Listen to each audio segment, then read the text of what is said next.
5 sur 7 matin, bienvenue dans le débat matinal, bienvenue dans le débat environnemental.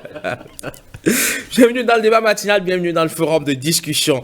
Et puis justement, dans le forum de discussion de ce jour, hommage à un homme d'exception, rassurez-vous, il n'est pas décédé, on le lui souhaite d'ailleurs pour le plus tard possible. Docteur en zoologie, au parcours riche et passionnant, impliqué dans de nombreux projets de lutte biologique à travers le monde. Il est installé depuis 1988 au Bénin où il œuvre pour la conservation et la reconstitution de la biodiversité. C'est en 1997 que le Suisse Peter Neuschwander fait l'acquisition de 17 hectares de terre à Drabogo, situé à 30 km au nord de Cotonou. Il décide d'y reconstituer une forêt en y implantant des arbres menacés ou qui ne poussent pas ou plus dans la région. En 26 ans, cette forêt s'est densifiée.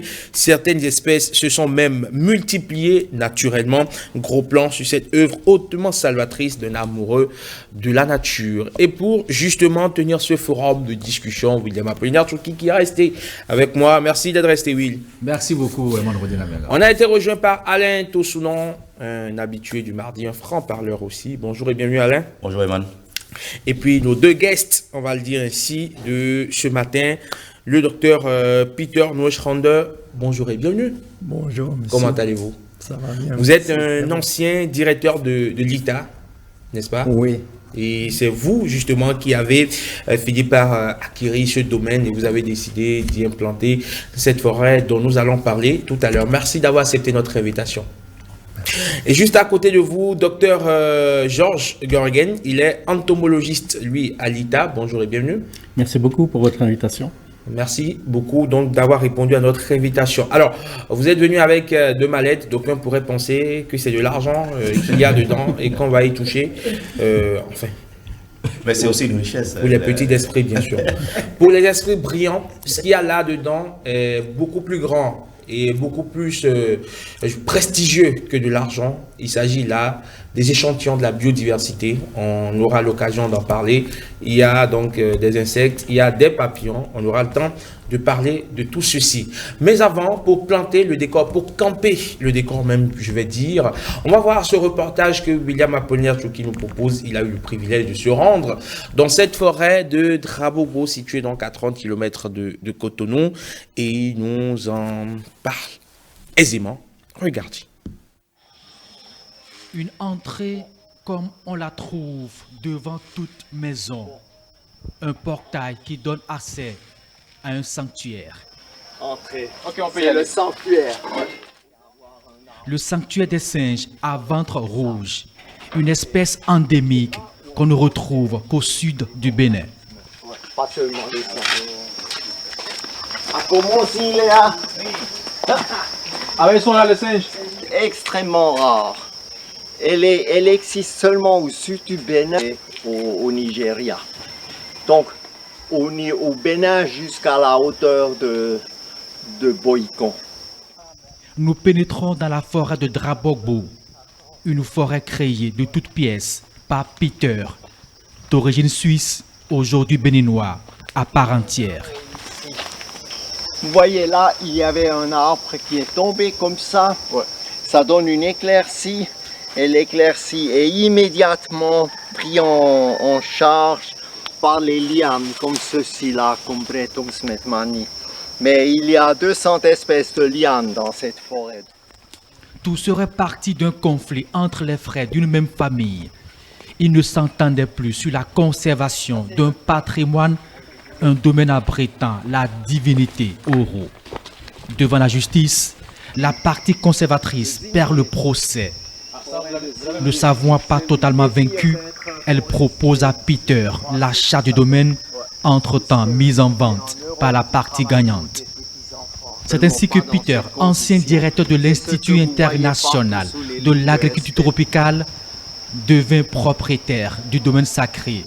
Nous étions en 1995. J'ai acheté un peu de terrain ici, et d'abord seulement pour protection, et puis je me suis installé ici. J'ai demandé au vieux, au Vaudounon, qui actuellement m'a vendu le terrain, que les vieux me donnent quelqu'un pour la maison. Et c'est là ils m'ont donné Godonou. Godonou Kanji. C'est le fils du Vodounon. Ok. Vodounon est mort, ça fait un moment. C'est Ainsi, comme ça. nous nous sommes installés ici. J'ai acheté plus de terrain des deux côtés ici. Aujourd'hui, ce sont 14 hectares. 14 Ça veut hectares. dire, là, c'était du teck. De l'autre côté, c'était des bois, des pâturages. Le tout, 14 hectares. Il inclut une forêt sacrée, Orojame.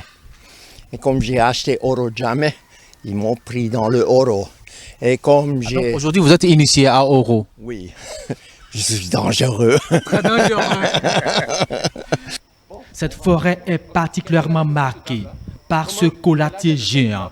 Son âge est estimé à plus d'un siècle, un trophée que Peter brandit fièrement à tout visiteur. Louis, je présente Louis Hongue. Il était chez moi presque 40, ça fait 40 ans. On habitait à Calavi. Et il a dit, papa, tu dois acheter du terrain. Bon, j'ai dit non. Mais il m'a montré, regardez. Et on a vu cet arbre là. J'ai dit oui, je vais acheter. Regardez les abeilles là-dessus. Le sanctuaire couvre aujourd'hui 14 hectares, totalement reconstitués par cet amoureux de la nature. Peter apporte de nouvelles plantes à l'intérieur du domaine, des plantes qu'il arrose soigneusement. La terre n'a jamais été détruite ici. Tu vois, on n'a pas de machine, on a sarclé un peu, il y avait beaucoup de chachères.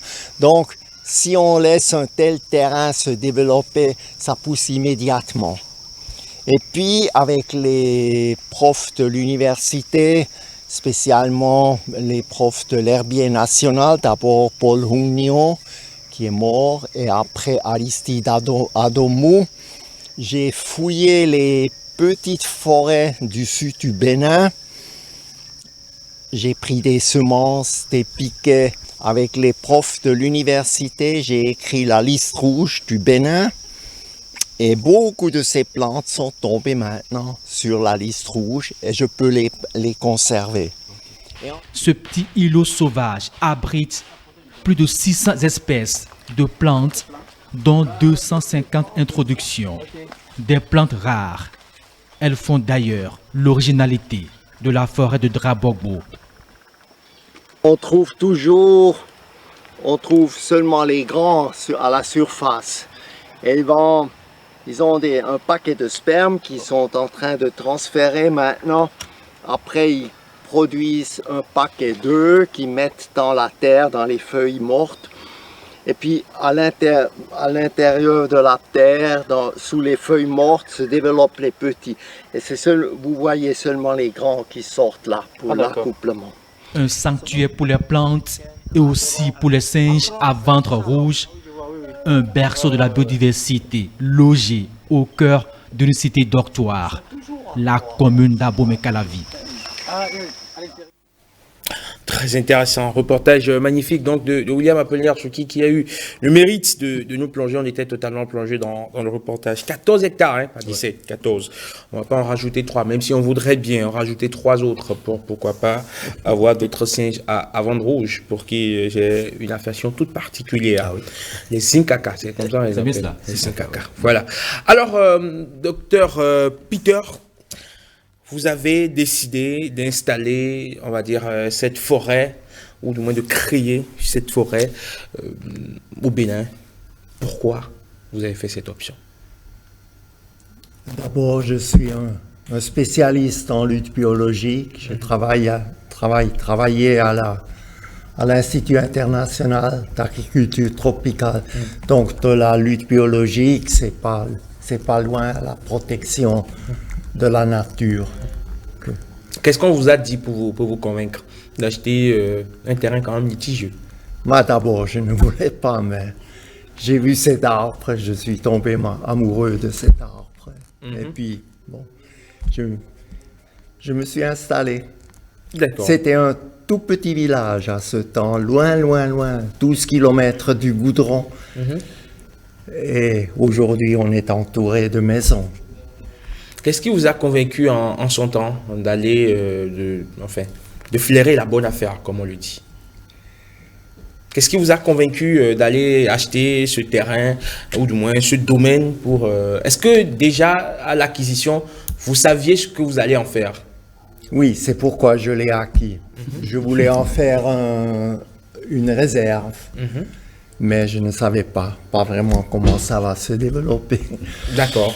On a eu des singes, on les mettait en cage, et ils se sont reproduits contre toute attente en fait. Et aujourd'hui, on estime à combien de... Enfin, il y a combien de singes, la population de singes dans cette forêt, dans votre forêt? Oui, ça a commencé avec tous que j'ai pu acheter, capturer, faire capturer dans la vallée de l'Ouémé. Entre-temps, ils se sont reproduits à 2-3 bébés par an. Aujourd'hui, j'ai 2 groupes. Un groupe est de 17 animaux qui est près de la maison, comme vous avez vu dans le clip. Ce sont des singes qui sont habitués aux hommes. Ils sont nourris un tout petit peu. Ils vivent de la forêt, mais ils reviennent à la maison pour que je puisse les montrer. Et de l'autre côté de la route, il y a à peu près 25 individus qui sont totalement sauvages. Quand je fouille cette partie de la forêt, souvent je ne les vois pas. Ils se cachent. Ils ne sont pas habitués aux hommes. D'accord. Très bien. Alors, William, quand vous vous êtes rendu sur place, qu'est-ce qui vous a le plus marqué, le plus impressionné, je dirais? C'est vrai que j'avais déjà reçu par le passé M. Peter, ça fait déjà 7 ans, c'était à 2024. On m'a parlé déjà que cette forêt existait, mais j'avais pas eu cette curiosité d'y aller. Mais quand M. Sabo m'a dit, mais est-ce qu'il ne faut pas rendre hommage à ce monsieur qui n'est pas un béninois d'origine, mais qui a accepté de s'installer au pays et de créer cette forêt? Je me suis dit, mais pourquoi ne pas descendre sur le lieu? C'est comme ça, j'ai demandé à la rédaction de descendre, d'aller voir cette forêt. On partait, on se perdait presque, mais on est arrivé parce que je l'appelais chaque fois pour m'indiquer la voie. Et quand je suis arrivé là, mais j'ai vu que la fraîcheur d'abord qui vous accueille quand vous arrivez aux alentours de la forêt, elle est différente de ce que vous avez quand vous êtes un peu vers le goudron.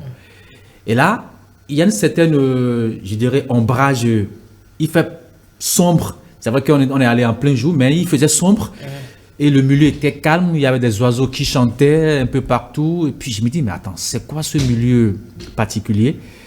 Et c'est là, on l'a vu sortir de la maison. Et puis il nous dit, OK, entrez, c'est le sanctuaire. Vous avez du mal à l'entrée de reportage. Donc c'est pris exprès. Puis c'est comme ça, on est entré dedans. Et là, quand vous entrez, on a la chance, les singes étaient là, déjà là. Ils venaient manger calmement. Oh, j'ai jamais vu ces singes-là. Moi, je le voyais à travers les livres. Donc, c'était pour moi la première fois que je voyais ces gens d'animaux qui ont cette facilité à venir vers les hommes, à manger, et puis qui grimpaient les arbres, qui allaient, puis, enfin. Et puis, quand ils ont vu Peter, j'ai senti que c'est comme s'ils ont vu leur propriétaire. Ils descendaient, ils venaient calmement vers lui. Je me suis dit, mais enfin, c'est génial que quelqu'un puisse avoir cette idée extraordinaire d'installer cette végétation, du moins ces espèces rares, parce qu'il a dit qu'il est parmi ceux-là qui ont constitué la liste rouge de l'UICN, même, enfin du Bénin, pardon. Par le passé, il n'y a pas de liste rouge, on ne parlait pas d'espèces menacées, mais grâce à ces gens, on a pu avoir ces espèces, et aujourd'hui, on a pu conserver beaucoup d'espèces qu'on ne retrouve pas ailleurs dans cette forêt. Moi, mon souhait surtout, c'est qu'on puisse conserver cette forêt de 14 hectares, même si aujourd'hui, il y a tellement d'habitats tout autour, il y a tellement de maisons tout autour. Ma crainte, c'est de voir est-ce que les gens ne vont pas perturber cette réserve, ou du moins ce sous-poumon vert dans la commune d'Abomey-Calavi. Je l'ai dit, c'est une commune dortoir. Ils ont vraiment besoin de ce poumon vert pour mieux respirer. Cette commune qui est en train, on va dire, de devenir une cité, finalement, malheureusement. Alors, déjà, on a bien envie de savoir comment est-ce que vous avez découvert le Bénin. On sait que vous avez travaillé à l'ITA, mais comment est-ce que vous avez découvert le Bénin, tout helvétique que vous êtes? D'abord, j'ai étudié la lutte biologique en Amérique, puis avec la FAO en Grèce. Et à 40 ans, je suis tombé sur...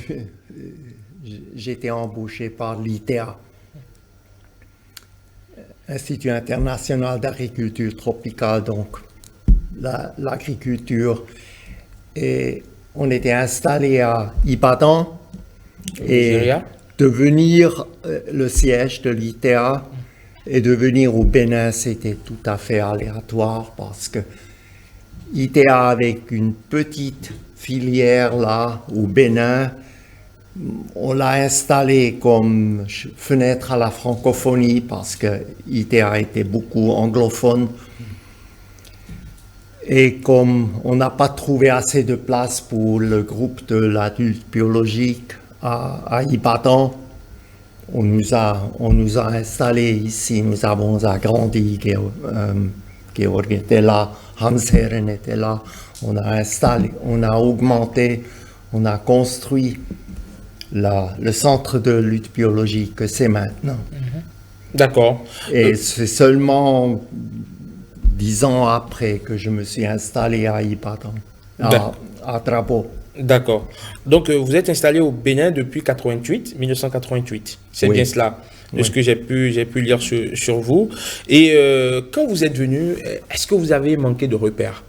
Ou tout de suite, puisque vous étiez à Ibadan, c'était Nigeria, Bénin, c'est presque les mêmes choses. Mais est-ce que vous avez rapidement retrouvé vos repères quand vous êtes venu ici? Est-ce que vous avez adoré vivre au Bénin? Oui. En 88, c'était paisible. En 88, c'était on était encore en pleine révolution là. C'est vrai qu'on était à la veille donc de la. On était collés à la radio. Vous êtes venu un an après, il y a eu ce soulèvement populaire. Oui. De 89. Comment est-ce que vous avez vécu cet épisode dans votre vie? J'ai été impressionné comment le Bénin a créé une démocratie. J'étais vraiment impressionné parce que j'ai vu comment vous avez discuté des choses que nous en Suisse, on prend pour rien, on ne connaît même pas. Et en faisant ça, vous avez même installé des organisations gouvernementales que jusqu'à présent on n'a pas en Suisse, par exemple la Sénat. Non, la Cour. La Cour constitutionnelle. Non, la Cour constitutionnelle. Qu'une Cour regarde si les lois qui sont faites sont développées suivent la Constitution. Ceci n'existe pas en Suisse. D'accord. Ça veut dire en Suisse, quand il y a des problèmes, après on voit, on doit corriger. Mais les lois ne sont pas déjà contrôlées. J'étais impressionné parce qu'il y a une discussion en Suisse d'installer ça. Et on ne l'a pas. Et vous l'avez. C'était même parler de la loi fondamentale béninoise, quoi. La D'accord. constitution du Bénin. Et puis, comment vous avez discuté, comment vous avez créé une démocratie. Est-ce que vous avez eu de l'intérêt pour cette période historique du Bénin? Pendant les assises de la conférence, est-ce que vous étiez scotché tous les jours à votre radio, à écouter les débats, les discussions? Absolument. C'était vraiment fascinant de voir comment un pays se crée. Vous n'êtes pas dit... Et bien sûr, les différents acteurs, c'était fascinant. Ça ne pouvait pas se répéter après en Afrique. On a essayé dans beaucoup de pays, mais ça ne s'est jamais répété dans cette manière. Et malheureusement, je dirais, en Europe, on ne le connaît pas. Cette création de la démocratie que vous avez eue. Si on demande en Europe où sont les démocraties en Afrique, oui, bon, beaucoup sont en difficulté, mais on parle du Ghana, on parle du Sénégal. On ne parle jamais du Bénin. Pourtant, c'est un exemple patent. Oui, et vous avez un président après l'autre et ils sont allés en retraite et ils sont revenus comme conseillers du président. C'est vraiment unique en Afrique. D'accord. Alors, on va boucler cette parenthèse politico-historique, mais avant une dernière question. Quand en 88, vous découvrez le Bénin, en 89, il y a eu ce soulèvement populaire, est-ce que vous avez regretté d'être venu ici? Est-ce que vous vous êtes dit, mais finalement, dans quel bourbier est-ce que je me suis mis? Non, je n'ai jamais regretté. D'accord. Et en 88 déjà, est-ce qu'il y avait on va dire, cet amour, sinon ce regard vraiment pour les questions liées à l'environnement? Est-ce qu'il y avait un intérêt particulier au sommet de l'État pour les questions liées à l'environnement? Ah, au sommet de l'État? Oui. Bon, ça, je ne sais pas. D'accord. Mais chez moi, certainement, dès mon enfance. D'accord. Alors, Alain Tosunon, j'en viens à vous. Voilà donc l'histoire d'un expatrié qui, au détour donc de ses fonctions administratives, de sa fonction, de sa carrière, découvre un pays comme le nôtre, découvre le Bénin en 1988. 10 ans plus tard, acquiert une parcelle, enfin un domaine de 14 hectares et décide d'y conserver la biodiversité. Ça a tout l'air quand même, je vais dire, d'un film. On a l'impression d'être presque dans un film, dans une réalité déguisée. Ah oui, absolument.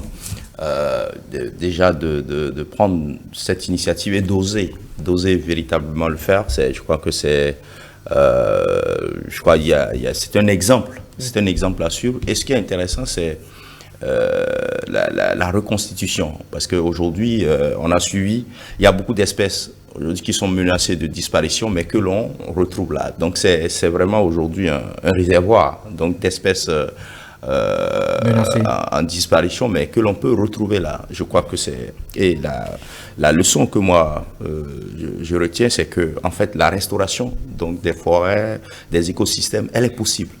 Elle est vraiment possible. Ça veut dire que là, on a un exemple patent qu'on peut arriver aujourd'hui et que tout n'est pas perdu.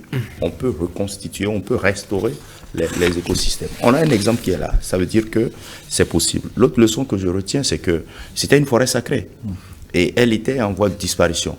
Mais on ne l'avait pas totalement...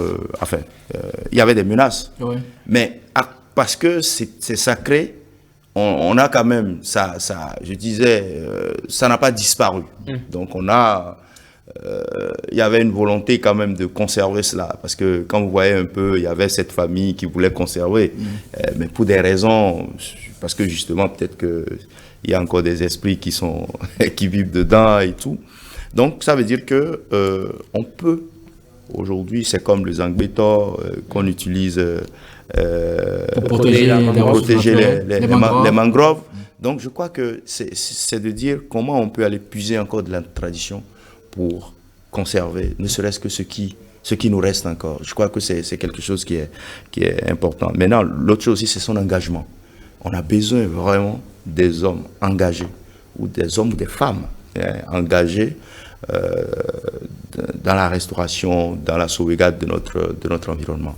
Et aujourd'hui, j'espère qu'on aura d'autres Peter qui vont oser aussi faire cette aventure de restauration, cette aventure de conservation de ce qui nous reste, parce qu'on a il y a beaucoup d'autres animaux qui aujourd'hui que l'on ne retrouve plus, mais que on peut encore, c'est encore possible.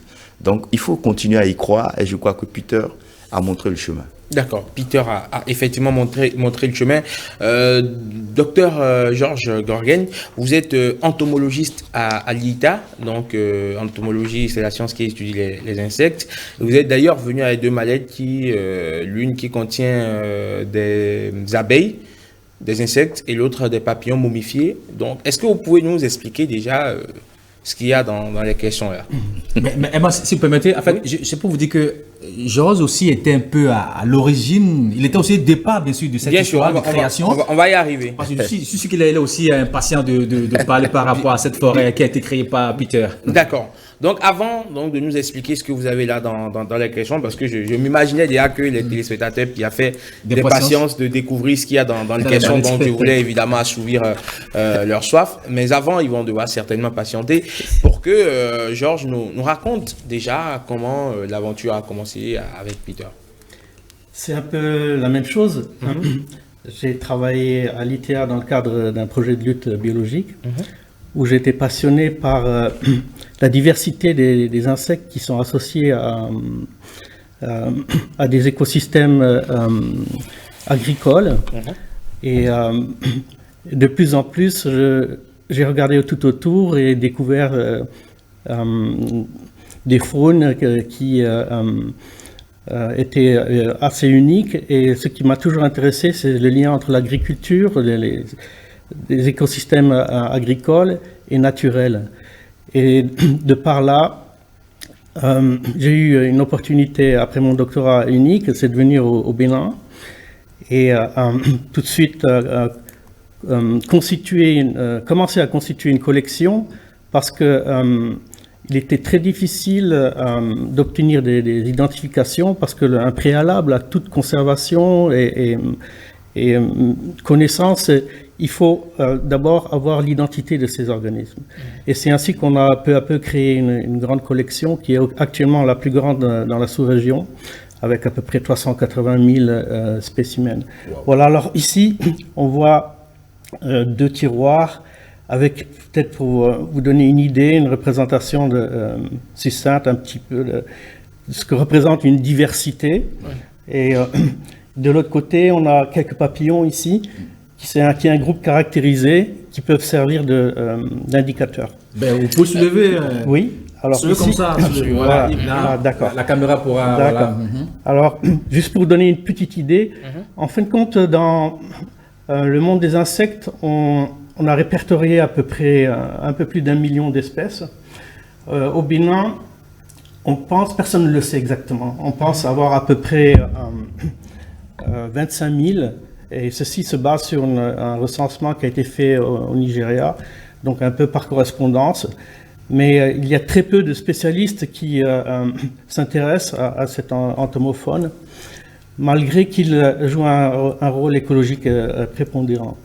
Et voilà, donc ici, un groupe qui, lorsque vous rencontrez certaines de ces espèces, dont certaines se retrouvent aussi à Drabo, ce qui était vraiment intéressant, parce que Dr Nanchwanda a fait un expériment, il a reconstitué une forêt à partir d'un environnement agricole. Donc ça, c'est doublement intéressant. Et en ce moment, on a fait aussi des prélèvements pour voir un petit peu ce qui s'est établi avec le temps. Et on va en tirer des conclusions aussi pour la conservation et aussi inciter les gens à aussi conserver certains groupes qui ont des rôles importants. Aussi bien dans l'agriculture que aussi dans le fonctionnement des écosystèmes. Est-ce que vous vous rendez régulièrement dans la forêt à Drabo? Je suis constamment invité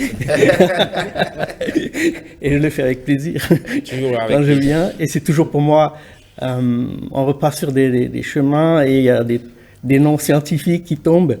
Disons que je suis un peu plus versé sur les noms scientifiques des insectes, mais c'est toujours d'excellentes leçons de la nature que je reçois à chaque fois que je suis en visite à Drabo. D'accord. Alors, Peter, pour sacraliser votre sanctuaire des singes, vous avez fait ériger donc la divinité Legba. Comment est-ce que vous avez pu réussir à ériger le Legba sur votre territoire? Ce n'est pas moi qui ai érigé le Legba. Il est là. Comme j'ai dit, c'était un tout petit village. J'étais le 2e acquéreur de terrain, comme on les appelle aujourd'hui. On n'utilisait pas ce nom autant.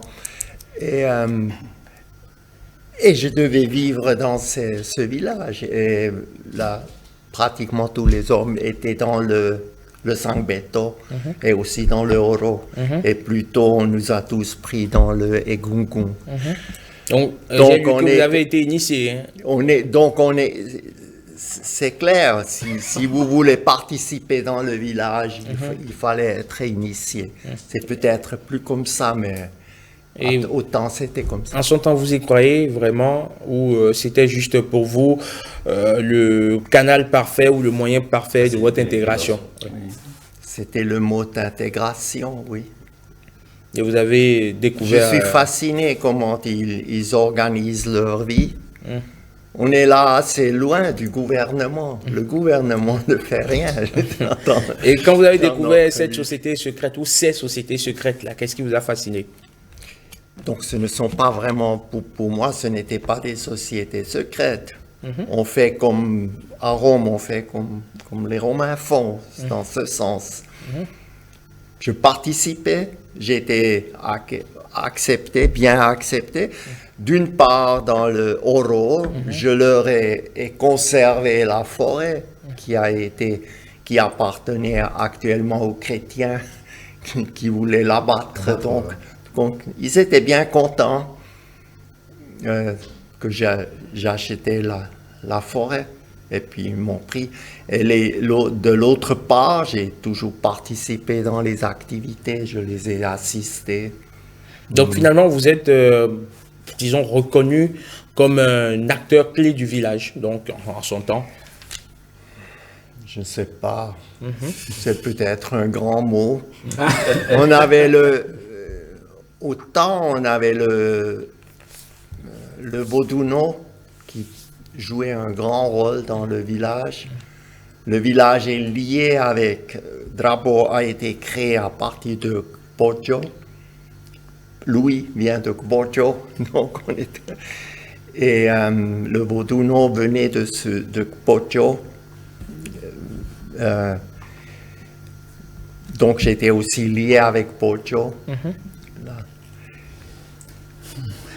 D'accord, très bien. Ici, un exemple d'intégration, c'est que Peter maîtrise parfaitement le fond. Oh. Il a appris Ah bon? la langue. Parfaitement, c'est parle le fond beaucoup. quand même. Mais je m'entretiens avec mon gardien qui ne parle pas français pendant des heures et ça va. Ça Ben, va. on veut une phrase en fond, monsieur Peter. Une phrase en fond. Dites-nous Mais quelque chose en fond. écoutez, dites aux téléspectateurs. Je ne veux pas m'exposer. Mais vous allez dire aux téléspectateurs que vous êtes content d'être Au Bénin. au Bénin, d'être sur la télévision nationale. Voilà.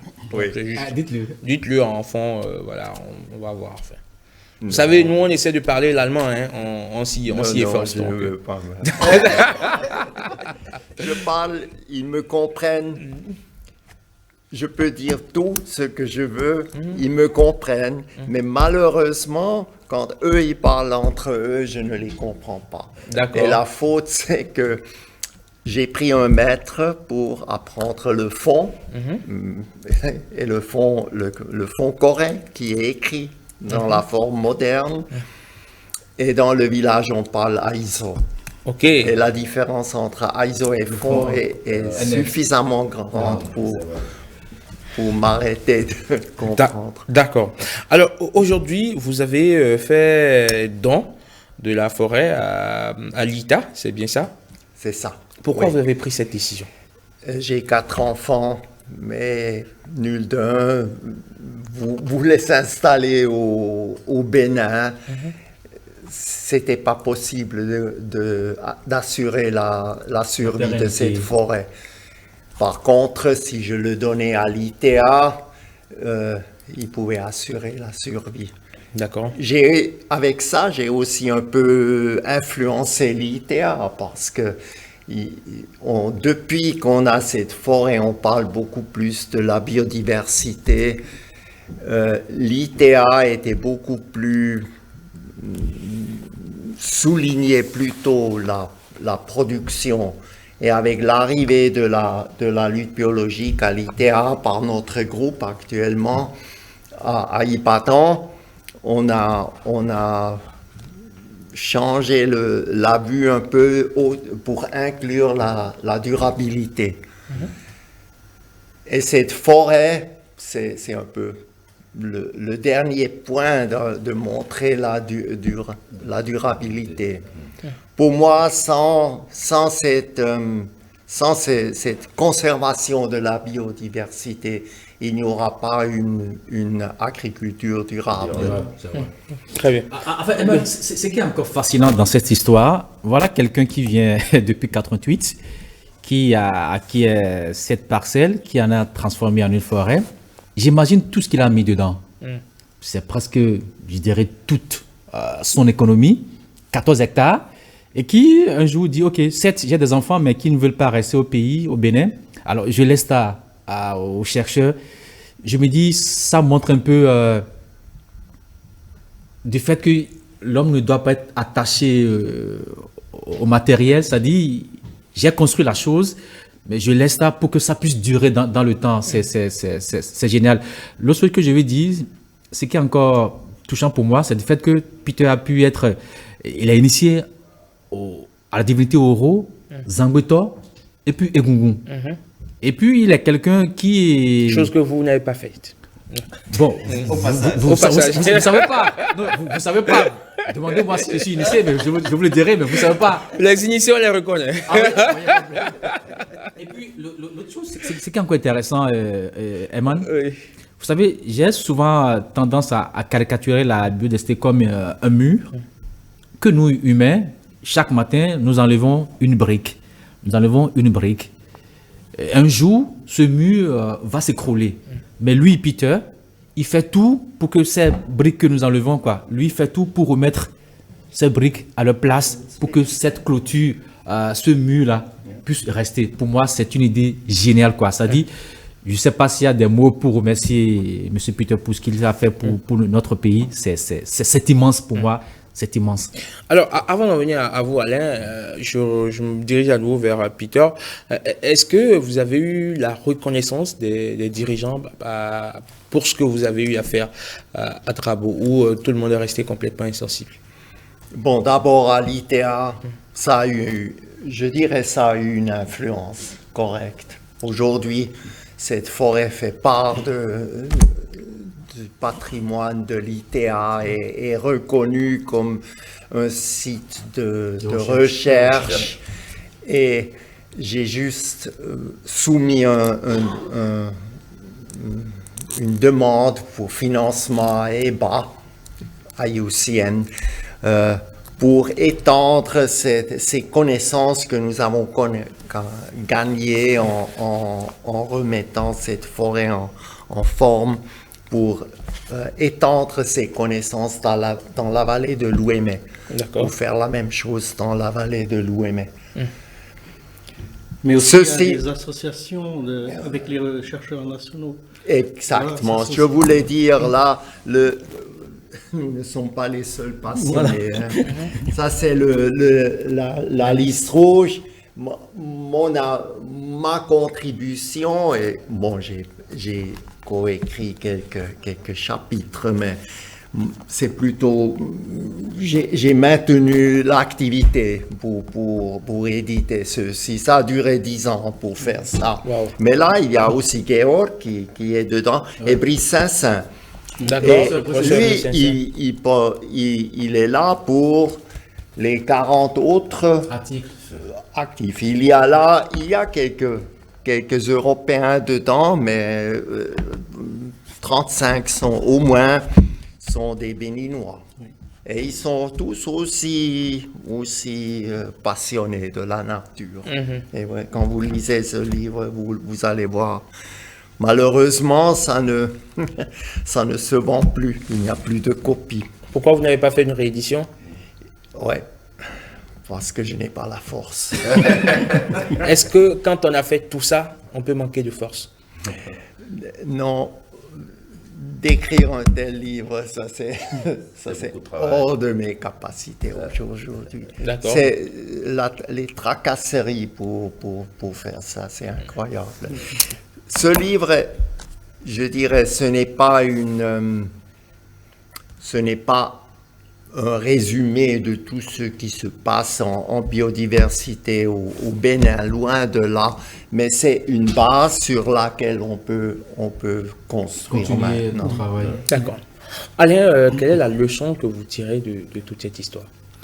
Bon, je crois que j'ai commencé à le dire. La restauration donc des écosystèmes, des forêts, elle est possible. Ça veut dire que tout n'est pas perdu. Moi, ça me donne de l'espoir. Quand on est face à un exemple comme celui de Peter, avec cette forêt, ce sanctuaire, ça veut dire qu'on peut, l'espoir n'est pas perdu complètement. Parce que chaque mardi, on vient ici, on se désole, on s'indigne par rapport au rythme auquel on a la dégradation des écosystèmes et puis la biodiversité qui est complètement de plus en plus menacée. Mais là, on voit quand même qu'il y a un grain d'espoir parce que là, on a reconstitué une forêt. Maintenant, il va falloir que cela inspire d'autres personnes. Cela inspire comme je l'ai dit tout à l'heure, on veut avoir d'autres Peter béninois qui, aujourd'hui, s'investissent. Parce que comme il l'a dit tout à l'heure, que si vous prenez cette population d'insectes qui joue un rôle très important dans l'agriculture, ça veut dire que si si cette population venait à disparaître, c'est que notre agriculture est menacée. Et si cette agriculture est menacée, c'est que la famine va s'installer. Parce que s'il n'y a plus d'agriculture, c'est que bon, voilà, on tend vers l'extinction. Donc c'est important déjà de prendre exemple. Et il y a beaucoup d'enseignements par rapport à cela. Est-ce que aujourd'hui, tel que l'agriculture elle est pratiquée, est-ce qu'on conserve cette population de biodiversité? C'est important de se dire qu'on doit pouvoir absolument s'assurer que cette agriculture est durable. Et pour qu'elle soit durable, on a besoin de cette biodiversité. Comment la conserver? Je crois que c'est là, c'est l'une des grandes leçons, de se dire que, attention, nous devons, pendant qu'on détruit, au moins avoir des îlots de biodiversité pour que nous-mêmes, on puisse continuer à survivre. Donc, moi, je pense que c'est très important de se dire qu'aujourd'hui, mais l'autre leçon que je retiens, c'est que comment on fait connaître ça? Parce qu'aujourd'hui, vous faites bien de rendre hommage à Peter et puis à tous ceux qui sont autour de lui, à Ita aussi, qui a accepté, parce que Ita n'était pas tenu d'accepter, d'assurer cette pérennité. Au moins, on peut se dire que c'est une institution pérenne, qui a les moyens pour véritablement continuer cette œuvre salvatrice. Mais est-ce qu'aujourd'hui, on a d'autres exemples? On peut avoir d'autres exemples comme ça, où déjà, c'est l'homme qui investit, mais qui après, voilà. Donc, je crois que c'est important de se dire qu'effectivement, on a besoin d'autres Peter béninois pour continuer à avoir de ces îlots. Donc, c'est encore possible. Je crois que quand on voit ça, on sait que c'est possible de reconstituer et que tout n'est pas perdu. Alors, Georges, qu'est-ce que vous continuez de travailler toujours sur les insectes, vous? Oui, dans le cadre de mes activités, comme vous dites, l'agriculture, nous faisons aussi beaucoup de surveillance, du monitoring sur la diversité. Et il apparaît qu'avec l'intensification des échanges commerciaux, nous rencontrons des espèces qui sont importées et il est important aussi de donner l'alarme dès le départ parce qu'il peut avoir des conséquences économiques très importantes. Alors l'ITA joue son rôle et si on regarde les dernières invasions d'insectes d'importance économique, l'alarme a été donnée par l'ITER dans la sous-région. En dernier lieu, c'est par exemple la légionnaire d'automne, une chenille qui est vorace. Voilà. Donc c'est l'ITER en premier sur tout le continent africain qui a donné l'alerte. Et donc c'est toi. Oui, pas moi. Il décide d'être un peu modeste. D'accord. Oui. Alors, on joue notre rôle et aussi on offre un service d'identification pour inciter un petit peu les gens aussi à s'intéresser à ces groupes-là. Et par contre, dans la botanique, il y a beaucoup d'expertise locale. Mais en entomologie, il faut vraiment aussi donner un coup de pouce. Et on espère que par cette collection, qui est un réservoir, vous savez que les conditions environnementales changent énormément. Dernière menace, c'est qu'on s'aperçoit en Europe un déclin énorme de la diversité, disons le nombre d'insectes, qui diminue par rapport à une étude sur 30 ans de 90%. Donc on ne sait pas encore toutes les raisons, mais disons l'agriculture est un des facteurs.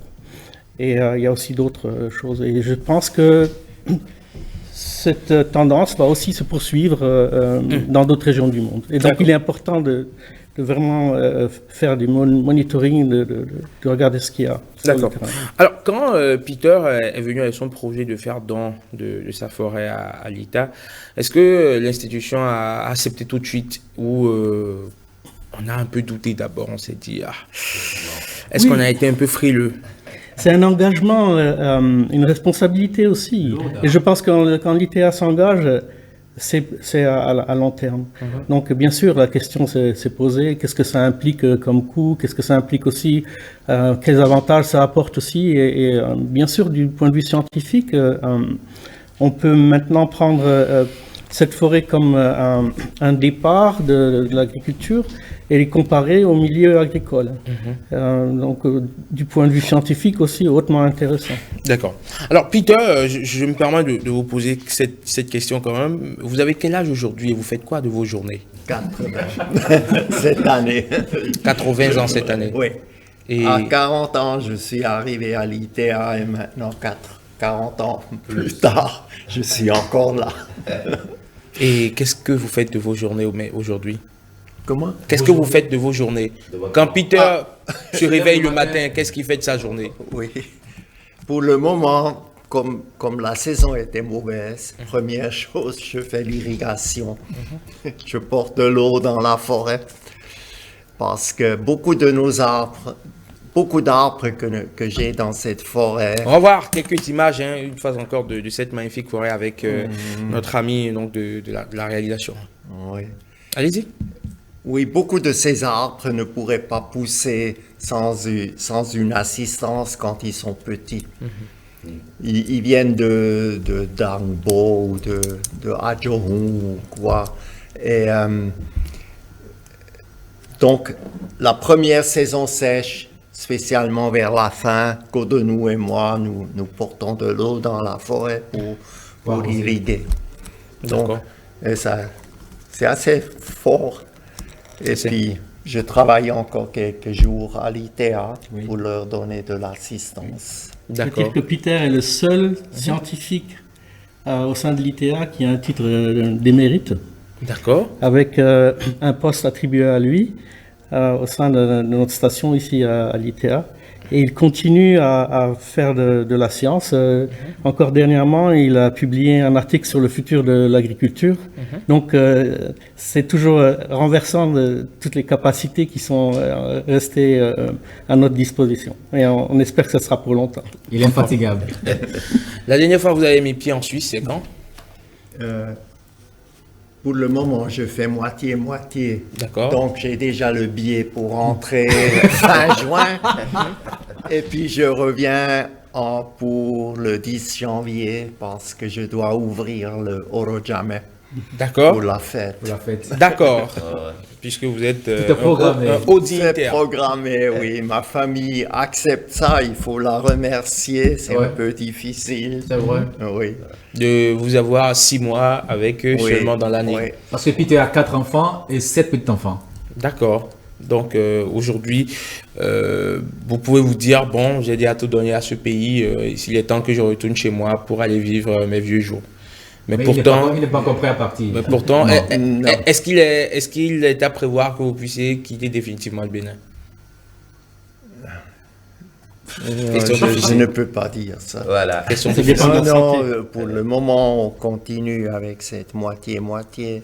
Ma femme aimerait que je rentre tout le temps, mais je n'ai pas beaucoup à faire en Suisse. Pas autant comme ici. Ici, j'ai beaucoup de travail encore. D'accord, très bien.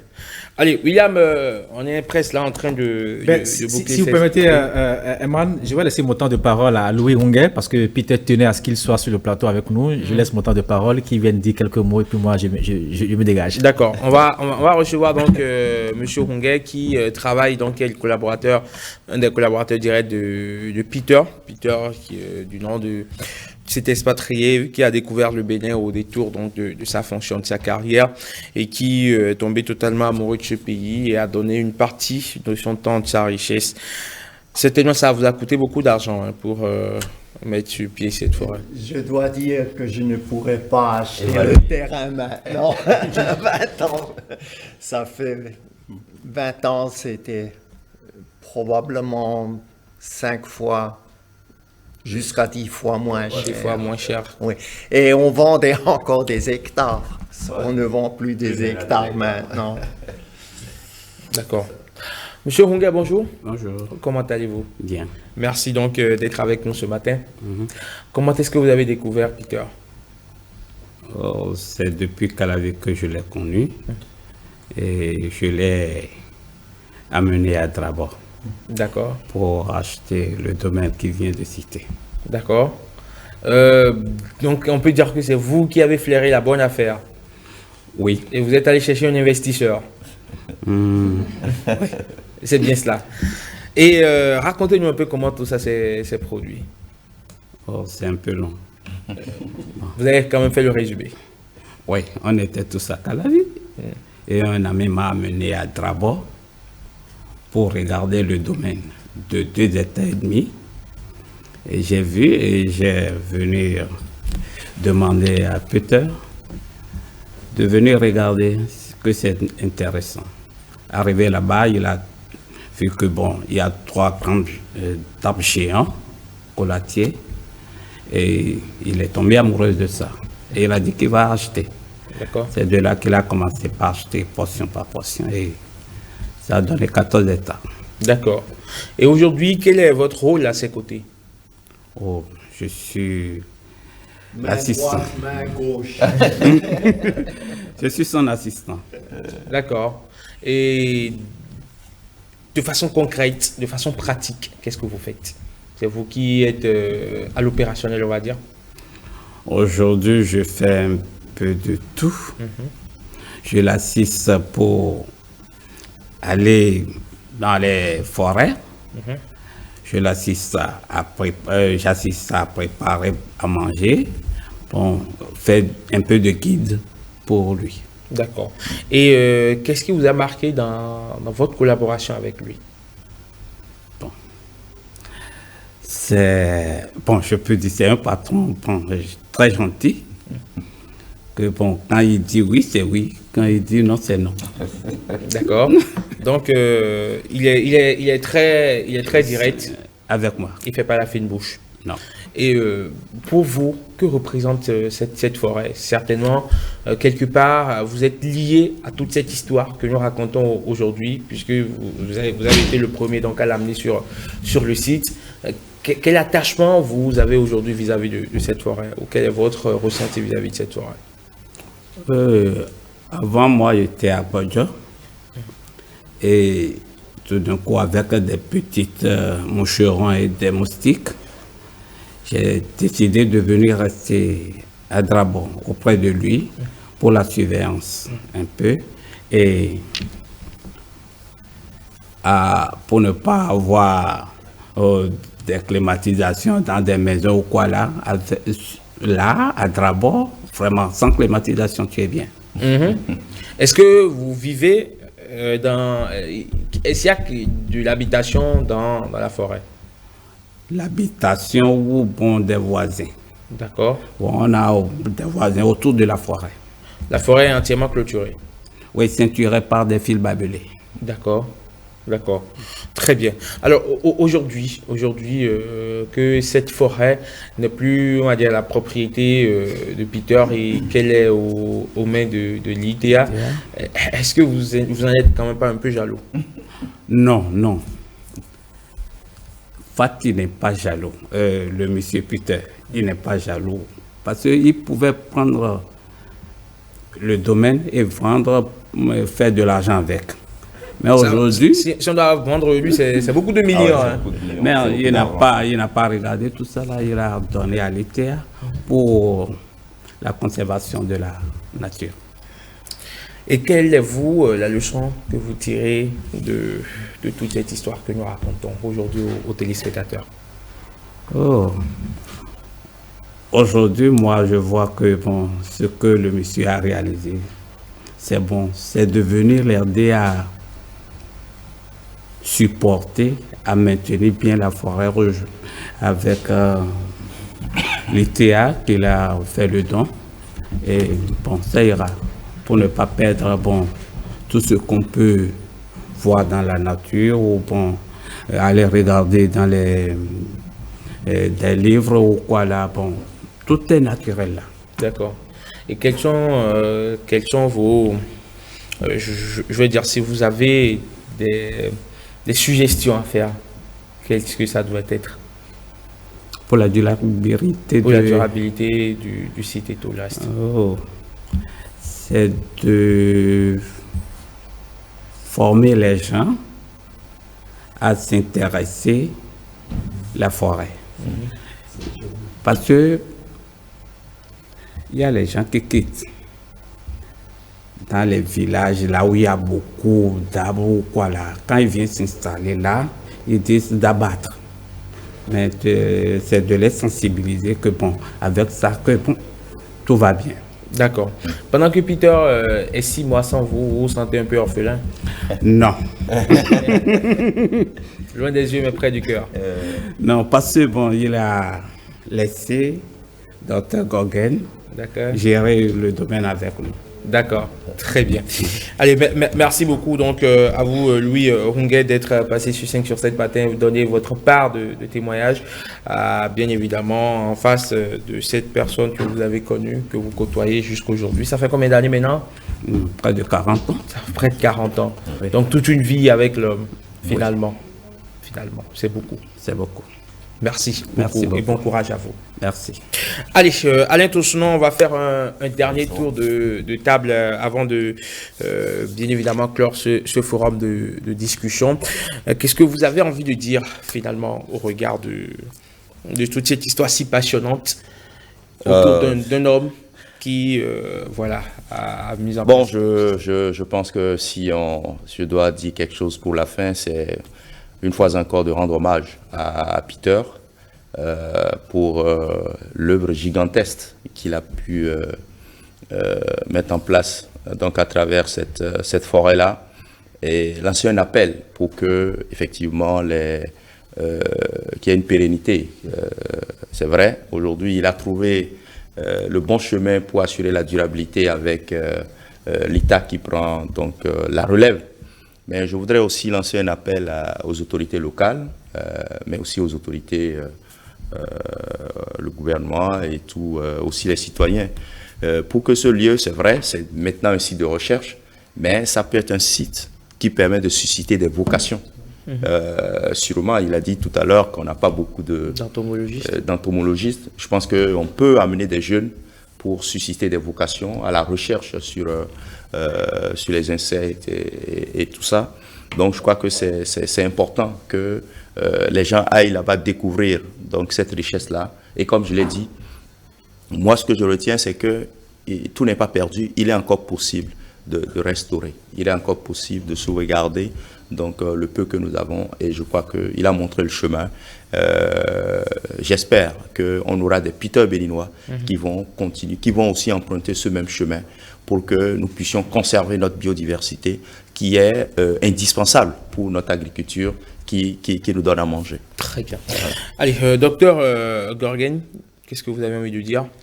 Peter est un naturaliste de souche et qui a suscité un énorme enthousiasme et beaucoup d'espoir et prise de conscience. Et j'invite tout un chacun à aller visiter Drabo pour aussi s'inspirer un peu et de voir la richesse de ce patrimoine de ressources aussi génétiques, que ce soit des plantes, que ce soit des insectes, que ce soit des vertébrés. C'est vraiment une grande inspiration. Peter, vous connaissez M. Sabot? Patrice Sabot, vous le connaissez? Très bien. Oui, très bien. Malheureusement, il n'est pas là ce matin. Oui. On aurait souhaité qu'il soit là. Oui. Chaque fois quand il vous voit, qu'est-ce qu'il vous dit? Qu'est-ce qu'il a dit la dernière fois? Non, je me gêne de ce qu'il dit. On peut rougir comme il parle. N'est-ce pas? Il est beaucoup passionné. Oui, vraiment. D'accord. Vraiment. Alors, à part tout ce qui a été dit sur ce plateau, qu'est-ce qui n'a pas encore été dit et vous voulez envie de dire? Il y a étendre ce que nous avons fait ensemble à Drapeau. On a à peu près 1000 forêts sacrées dans le pays. Déjà de les conserver mieux que c'est le cas maintenant, peut-être au lieu de les diminuer tout le temps, mais de les augmenter un peu. Si vous augmentez seulement 1 hectare autour d'une forêt sacrée, on peut laisser, ça devient de la forêt. Donc, et puis spécialement l'éducation. Les enfants, l'éducation en écologie, ça peut s'améliorer encore. Parce que sans l'éducation, vous n'aurez pas la patience. Ce qu'on connaît, c'est de ça qu'on peut être passionné. Donc, que les enfants, aussi à Drabo même et autour, apprennent plus. Très bien. Ben, écoutez, Peter, on vous remercie pour cette œuvre hautement salvatrice, pour toute cette passion que vous avez eu à mettre quand même dans tout ceci, parce que c'est la passion qui est d'abord l'élément motivateur de tout ce que nous faisons, surtout de bien, parfois de mal, mais surtout de bien. On vous remercie pour cet héritage que vous laissez à la postérité. Vous aurez pu, comme certaines personnes, dire, écoutez, voilà, j'ai pu faire ce que je peux aujourd'hui, je vends le domaine et puis voilà, quitte à ce qu'ils en fassent ce qu'ils veulent. Mais vous avez décidé quand même de laisser un héritage palpable de votre passage au Bénin. Je pense qu'on s'en souviendra encore pendant longtemps. On vous souhaite une longue vie, de vivre encore assez longtemps pour voir cette forêt, pourquoi pas se développer, générer pourquoi pas d'autres espèces et devenir quand même un grand centre d'attraction. J'espère que vous recevez des visiteurs qui viennent voir à peu près ce qui se passe. Et on va souhaiter justement que tout ceci soit conservé pour le bonheur de la biodiversité. Très peu de Béninois, malheureusement, me sauf le temps, viennent voir ce qui se passe à Drabo. On va souhaiter, c'est à 30 km ou quoi, au nord de Cotonou. Une heure de route à partir de Cotonou. Donc 1 heure de route de Cotonou, si vous avez un peu de temps. Si vous vous ennuyez et que vous avez envie d'aller vous évader en plein cœur de la nature, vous bercez par le chant des oiseaux, écoutez la musique des oiseaux, allez-y dans cette forêt. Peter, merci beaucoup d'être passé sur Section 7 matin. Merci. Au plaisir de vous retrouver très prochainement et bon courage à vous. Merci. 5 sur 7 matin, encore 3 derniers rendez-vous. Marc Sewaï est là pour nous parler du Vanzou et puis Blaise Adanko pour les sports, la revue de presse de Marcel Arrossi. À tout de suite.